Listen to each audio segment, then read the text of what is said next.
যোৱাকালি যেটো অত্যন্ত গৰ্হিত ঘটনা এটা হৈছিলে আৰু যোৱাকালিৰ পৰাই আমি সকলো দিশ চাই আছিলোঁ আৰু আজি মই নিজে ইয়ালৈ আহি ছোৱালীগৰাকীৰ কেনেকুৱা অৱস্থা চাই গ'লোঁ আৰু যথেষ্ট আগতকৈ যথেষ্ট ডেভেলপ কৰিছে যথেষ্ট ৰক্তক্ষৰণ হোৱাৰ কাৰণে ব্লাড কমি গৈছে এতিয়া ব্লাড দিব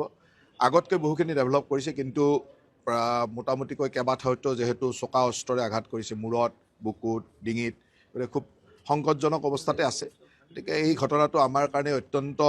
দুখজনক তাৰ লগে লগে উদ্বেগজনকো ঘটনা নলবাৰী জিলাত আগতে এনেকুৱা ঘটনা হোৱা নাছিল গতিকে এনেকুৱা ধৰণৰ ঘটনাই আমাক চিন্তিত কৰিছে মই অসম পুলিচকো ধন্যবাদ দিম নলবাৰী পুলিচকো ধন্যবাদ দিম যে ইতিমধ্যে মূল যিজন দোষী সেই দোষীক কাৰায়ত্ব মানে তেওঁ পুলিচৰ লগত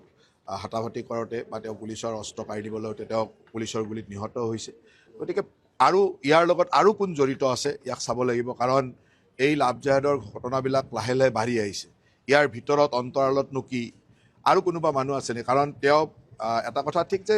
এটেক কৰা মানুহ এজনে আছিল সেইটো স্পষ্ট কিন্তু তেওঁক লৈ অহা তেওঁক সহায় কৰা কোনোবা আৰু মানুহ আছিল নেকি এই কথাখিনি চাব লাগিব পুলিচে এই কথাবিলাক চাই আছে আৰু চৰকাৰ অত্যন্ত কঠোৰ হ'ব আমি ইতিমধ্যে লাভ জেহাদ বা ইত্যাদিৰ কাৰণে আমি UCC আনিছোঁ ষ্ট্ৰং একশ্যন লৈছোঁ আৰু চৰকাৰ অত্যন্ত কঠোৰ হ'ব পুলিচ প্ৰশাসনে ইয়াত ক'তো এটাও পানী নহৰাকৈ যিমানখিনি কাম কৰিব লাগে কৰিব আৰু মই পৰিয়ালৰ লোককো লগ পালোঁ দেউতাক খুৰাক দুয়োগৰাকী আছে